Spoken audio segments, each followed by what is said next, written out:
Hey guys, this is gonna be my second video on the channel. I posted the video in the first one, and I was both was and wasn't planning on making another one, kind of like depending on the response. I recently, just saw I got two nice comments or whatever, and I was thinking everyone was gonna think I was insane, but at least there's two people that kind of agree with me, and I think those are the two same people that subscribed, and I'm happy with that, and so I think that this movement has kind of some validity, and what I want to call it is the decentralized globalist movement, and to unpack that, and I don't know if I talked about this stuff in the last video, but just kind of like whether to reiterate or to explain newly. I think that we can have a system that is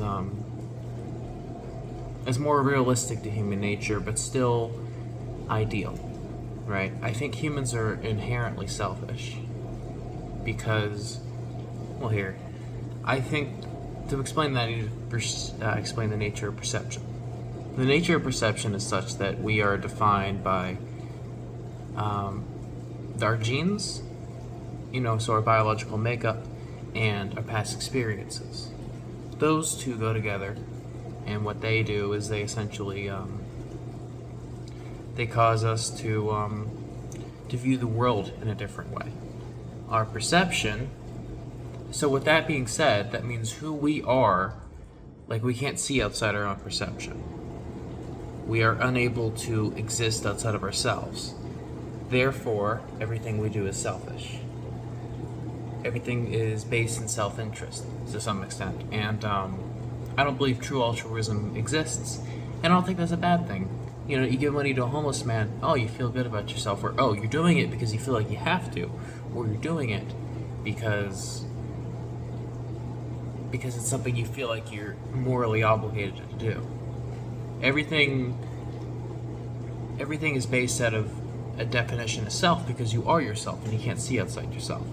Now, that being said, as I stated last video about my idea for infinite electricity and a stronger currency, I think that system would be kind of like the basis of that, of mutual cooperation. The whole system falls apart if not everyone's participating, and people directly benefit from participating. So I believe that in this sense, we could, and I don't know the exact makeup right now, I just know the framework in which we can start thinking is, how can we make it so people are directly rewarded for doing something selfish, doing something that benefits them, so being rewarded for helping the group. Because currently, in the situation we live in now, people are rewarded for exploiting and for tricking and for hoarding. But what if it's like you're rewarded for sharing and you have more having shared? Whether that be in some sort of way, like I was saying, electricity, you contribute to the grid, you get rewarded in the currency, so therefore you're good. Or maybe some other benefit in some way. Because, people wouldn't be scamming people, like calling them up saying, hey, I gotta get your credit card details to like little old ladies if there wasn't a benefit to it. I don't believe evil exists either. I just believe that people are selfish. People can have innocent desires and maybe corrupted desires basing on certain factors, like maybe trauma or kind of like ways that they grew up, or like like I said, biological makeup too. I think that plays a big part in it. By biological, I'm not getting into eugenics or anything. I just mean like kind of like how some traits are passed down, like your father sneezes in a certain way and you sneeze in that certain way. I think all those small things kind of add up. So that's why I think decentralized globalism, cooperation without Big Brother getting involved, kind of corrupting stuff. Because that's why communism doesn't work. Is it because or hasn't worked in the past, I should say. I guess I'm not a communist. I don't, but it hasn't worked in the past because of the human element of it. It conflicts. It doesn't go with it, and so that's where a lot of these idealists they go wrong. You know, we got the socialists and the you got the socialists, the communists, and all these idealists. You know, even some, I guess you could even say some Republicans are idealists in a lot of ways, and you know, they don't take into account kind of like the realism of it. But then you have the realists who are just like, oh, that'll never work. Humans are terrible. Humans are and they, you know, they wave their hand at the notion, and that's pathetic and that's weak. And I'm not afraid to say that. To see a problem and to not have the energy to think of any other solution besides just waving your hand at it. No, I think everything has a solution. I think everything can be turned good. Any bad situation can be turned good.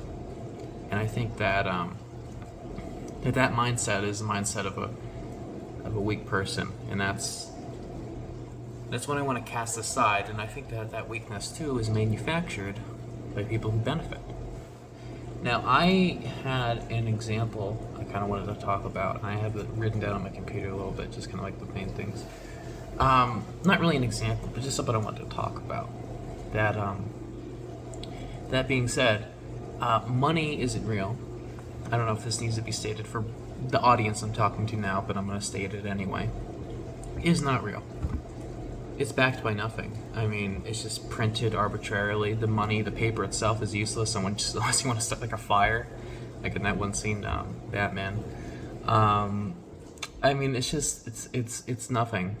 You know, the U.S. dollar is what meaning it did have in gold is gone. It's printed out en masse. I mean, the inflation that one could healthily expect in a year, that rate, it happens in a month. I think even double recently. I don't know. I'll have to look at the analytics on that. But I think it's crazy. It's crazy. And it's not healthy for the economy by any means. And the fact that wages don't kind of stay the same with that speaks to a lot. And you know, the crazy thing is too, is that it's not really about even who has the most money. It's just about who can control it. You know, like money is meaningless in itself because money can earn you things. But the reason why money even has, you know, this kind of built up value is because it can get you things. It can get people to do things. It talks.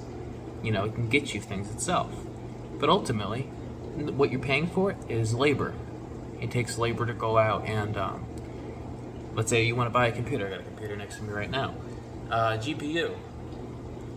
That requires people to go mine for the components. Requires them to make those components into like solid form, you know, because I imagine they got like dust or whatever, and they have to remold it. They have to package it, or they have to put it together. They have to research it. They have to package it. So you're paying for labor. So when you control the flow of the money, you control what people do. You control what decisions they make. An example would be the federal interest rate. It's, from my understanding, it is, let's see my notes here, just so I can get the things right. It is, what's the government agency? The Federal Open Market Committee. They determine how many securities to sell. Securities being one of the safest form of investments, you know, with the U.S. government, that is. Being one of the safest form of investments, guaranteeing a solid return. I forget the exact rate on that.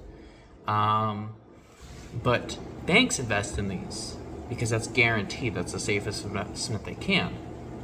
And so how that interest rate is decided is how much the government is willing to give of these securities or sell these securities. And so if it's like, I mean, if you can get a guaranteed 5% with the government, why would you want to go out and loan, give a home loan to Joe for like 3%? You're not making money off of that. So they raise the interest rate. So if the federal interest rate's 5, they're gonna have that slightly be up like 6, 7. You know, and I will admit I'm not very educated in this topic, but from everything that I've seen and read, this is essentially what it is. And the fact is that it's not even the government that makes that decision. I mean, they make the decision to do that, but it's ultimately the banks. I mean, one of the federally recognized banks is J.P. Morgan. And you know who J.P. Morgan's owned by? BlackRock, or at least part of it. And it's ridiculous. You know, you can follow this chain of like who benefits from what to all the people in power. I mean, it's and I gotta get better at giving specific examples of this stuff, and I will. But right now, the movement where it stands, I need eyes on it. I need kind of like people to feel. Then I need them to think, if that makes sense. But no, we are entirely controlled by people who do not care. So, and they are rewarded for doing so, and so we need to create a system. No rewards for that type of thing. There's rewards for cooperations, for love, for honesty. Not any of that crap. Prisons should be about reform, not punishment. And we just the system we live in, it's not good. I can say that much. And I will say this. I will have a call to action here. On this, I'll end on this. Is that spread the word of this. You know, maybe share the video. Whether that be like share the video or just kind of like spread the idea itself. Just communicate to as many people as you can about this stuff. All right, we need people angry. We need people just understanding this stuff. We need the truth to be out there, so that we may do something. You know, rioting on the streets not going to do anything. But if we can, because we hold the power. We hold the power, and we can fix it. We just need to all recognize this as a species. Humanity itself is enslaved.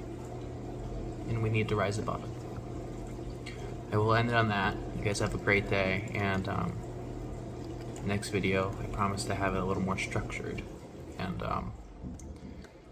get some more concrete examples and research done. But today is a call to action. Please support the movement. You all have a wonderful day, and I'll see you next video.